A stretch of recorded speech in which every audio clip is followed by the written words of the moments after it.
Assalamualaikum warahmatullahi wabarakatuh. Salam sejahtera dan salam bahagia Bapak Ibu Guru Penggerak. Saya Mulnia, calon guru penggerak Angkatan 11 yang bertugas di UPTD SMK Negeri 1 Sumarorong, Kabupaten Mamasa. Pada saat ini saya akan memaparkan kesimpulan dan refleksi pemikiran Ki Hajar Dewantara pada modul 1.1J, koneksi antar materi. Ki Hajar Dewantara membedakan kata pendidikan dan pengajaran dalam memahami arti dan tujuan pendidikan. Pengajaran merupakan proses pendidikan dalam memberi ilmu untuk kecakapan hidup anak secara lahir dan batin, sedangkan pendidikan memberi tuntunan terhadap segala kekuatan kodrat yang dimiliki anak agar ia mampu mencapai keselamatan dan kebahagiaan yang setinggi-tingginya, baik sebagai seorang manusia maupun sebagai anggota masyarakat. Maksud pengajaran dan pendidikan yang berguna untuk pri kehidupan bersama ialah memerdekakan manusia sebagai bagian dari persatuan. Manusia merdeka adalah manusia yang hidupnya lahir atau batin tidak bergantung pada orang lain, akan tetapi bersandar atas kekuatan sendiri.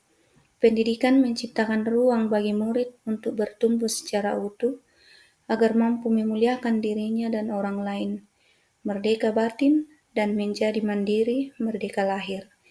Kekuatan diri atau kodrat yang dimiliki menuntun murid menjadi cakap, mengatur hidupnya dengan tanpa perintah oleh orang lain. Sebelum mempelajari topik mengenai pemikiran-pemikiran dasar pendidikan Ki Hajar Dewantara, saya beranggapan bahwa pembelajaran tradisional adalah pembelajaran yang terbaik dan pembelajaran yang harus dilalui oleh peserta didik untuk memperoleh pengetahuan yang dibutuhkan, di mana pembelajaran tradisional adalah pembelajaran yang berfokus pada perpindahan pengetahuan dari guru kepada peserta didik, sehingga guru dianggap sebagai sumber pembelajaran utama untuk peserta didik dapat menyerap informasi-informasi, sedangkan peserta didik hanya sebagai objek pembelajaran. Saya juga beranggapan pendidikan lebih baik fokus terhadap akademis dan teknis, sehingga dulu saya terfokus hanya pada kompetensi kurikulum yang mengakibatkan saya hanya akan berfokus dengan penyelesaian kompetensi sesuai dengan yang tercantum pada tujuan kurikulum tanpa melihat hal-hal lain, seperti kemampuan, kesiapan, dan minat peserta didik. Selama pembelajaran di kelas pun, saya lebih banyak menggunakan metode teacher-centered learning dan hanya sedikit melibatkan peserta didik selama pembelajaran. Pemikiran konsep pendidikan yang saya pahami terasa kurang tepat setelah mempelajari mengenai pemikiran-pemikiran dasar Ki Hajar Dewantara. Terdapat beberapa hal yang membuat saya tersadar bahwa konsep pendidikan yang selama ini saya pahami ternyata masih banyak kekeliruan.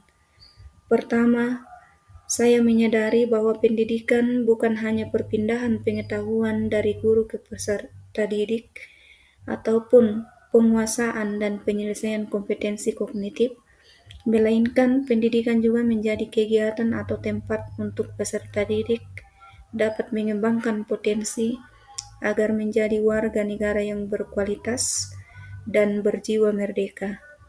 Kedua, Ki Hajar Dewantara menyampaikan penerapan budi pekerti.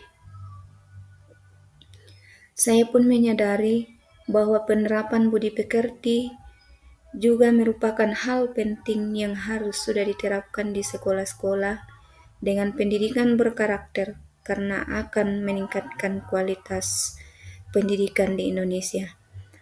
Ketiga, Ki Hajar Dewantara memaparkan bahwa pendidikan harus memperhatikan kodrat alam dan kodrat zaman, di mana pendidikan harus relevan dengan kebutuhan peserta didik untuk dapat mengembangkan potensi yang dimiliki dan mengikuti kondisi saat ini agar pembelajaran tidak ketinggalan zaman.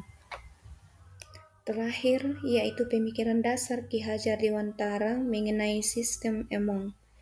Pada penjelasan itu, saya menyadari bahwa peran guru dalam pembelajaran hanya untuk menuntun atau memberi arahan kepada peserta didik, sehingga guru bukan menjadi sumber utama pembelajaran.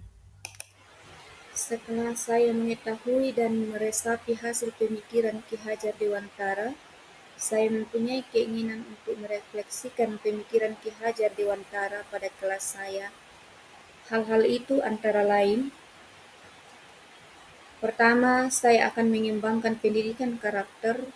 Selama pembelajaran saya akan mencoba menghadirkan kegiatan kerjasama, memperkuat toleransi dengan sesama teman maupun semua warga sekolah, sopan santun kepada sesama manusia, dan melatih mereka untuk bisa bertanggung jawab dengan apa yang mereka hadapi. Yang kedua, mendorong kreativitas peserta didik. Saya mencoba mengarahkan peserta didik untuk mengenal potensi yang dimiliki dirinya masing-masing, dengan memberikan waktu untuk mereka bereksplorasi dan membuat inovasi. Yang ketiga, menerapkan pembelajaran yang menjunjung tinggi kodrat alam dan zaman, yaitu dengan memberikan pembelajaran yang menghormati setiap potensi peserta didik dengan tidak membedakan, namun kita selaku guru dapat memberikan tuntunan atau arahan agar mereka bisa berkembang lagi, dan selama pembelajaran saya akan berusaha mengenalkan hal-hal yang sesuai dengan zamannya agar peserta didik tidak tertinggal zaman dan dapat memanfaatkannya dengan baik. Mulai dengan pembelajaran yang menggunakan teknologi, seperti peserta didik diminta membuat PPT, membuat sebuah produk dari hasil editan mereka dengan menggunakan aplikasi editor dan sebagainya. Hal-hal tersebut yang nantinya akan saya terapkan pada pembelajaran mandiri. Banyak sekali PR dan tantangan bagi saya sendiri karena hal ini merupakan hal baru juga untuk saya. Oleh karena itu, saya sebagai guru pun tidak menutup kemungkinan untuk selalu mengembangkan pengetahuan maupun menggali kemampuan dengan selalu belajar, karena memahami peserta didik dengan berbagai macam karakteristik yang berbeda bukanlah hal mudah. Selain itu, perubahan dalam pendidikan juga selalu berkala berubah, sehingga kita selaku guru harus selalu bisa beradaptasi dengan perubahan itu.